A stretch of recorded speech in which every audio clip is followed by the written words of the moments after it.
Hello everyone, it's me Jenny, and this is going to be a super quick little movie review for Movie Club Strikes Back. This is another pick from Adam, Drunk John Videos, link down below if I remember, and on screen if I remember. And he chose I Am Santa Claus, which is a documentary about gentlemen who play Santa Claus and their life throughout the year when they're not actually in character. And my quick review for this was enjoyable, but as with most documentaries, my level of skepticism very much increases because you're being presented with things that are presented as facts rather than if you're watching a film where you can suspend your disbelief because you know it's not real. With this one, you're presented with what is apparently real, and I automatically get very, very skeptical when that situation occurs.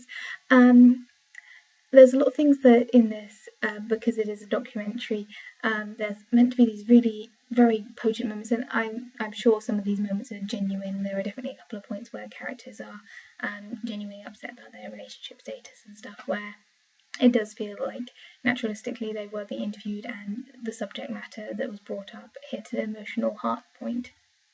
But there's some points where, for example, one of the Santas, his birthday is on St. Patrick's Day, so the next morning it plays some brilliant music. Points to the music throughout this is fabulous, very, very good. Santa-y, Christmassy theme music that's very well synchronized with the visuals and the point in the story, in the characters' lives at the time. So there's a beautiful bit of music when this Santa, who's perhaps had a bit too much to drink on St. Patrick's Day, wakes up. It's very well shot and very well synchronized with the music, but I definitely found this level of skepticism where, yes, he drank a little bit the night before, but we've also apparently got two cameramen in his room filming him waking up, and like, who let him, if genuinely he passed out and this is him genuinely waking up for the first time on camera, who let the cameramen in that morning? Who gave them, I'm sure, there's a plethora of, really good reasons for how this could have happened, but it definitely made me feel very, it felt like it'd been rehearsed, and that's a feeling that I get with a lot of documentaries. Clearly there was two cameramen in the room. There was one sat on the bed next to the sleeping Santa and one who was sat on the other side of the room, and he follows the camera out and they do a whole pan round thing, and I was like, well, if I was genuinely hungover and the first thing I saw was two cameramen sat in my bedroom, I would be genuinely disturbed, and I probably wouldn't just act like I woke up. There's a couple of other times, like there's this really, what would be a very touching scene at the end where oh, I forgot his name, Foley wrestler guy. I've never heard of him because it's not really a sport I follow. I'm sorry, Adam. And he's kind of like a rookie Santa, where he like films his kids and he pretends to be Santa, and then he actually hires another Santa to come in and be the real Santa. And his kids are very excited, and there was a whole level of skepticism because it's a rather touching scene, and I'm pretty convinced on a certain level that his kids were buying it. But the amount of cameras that were around, clearly there was at least one official cameraman. There's the footage that's being put into certain places that if I woke up and these children look about 8, 9, 10. If I woke up and the first thing I saw was a cameraman and Santa, I don't think I'd buy that was the real Santa.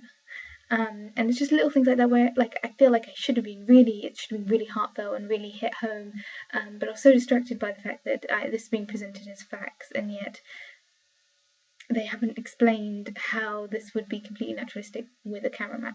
That's not to say there aren't some touching moments. A lot of the really touching moments are ones where it's an interview setting, or that sort of thing, where the questions themselves would initiate these naturalistic responses from these people. And it definitely does, if you hadn't thought about people who play Santa and how they live their day-to-day lives, this is definitely a very eye-opening thing, because it's very interesting to get all these different opinions, these Santa conventions where they actually get to meet up, and the amount of life it takes up being Santa Claus for a month. And I found that very interesting. As I said, the music's very well done.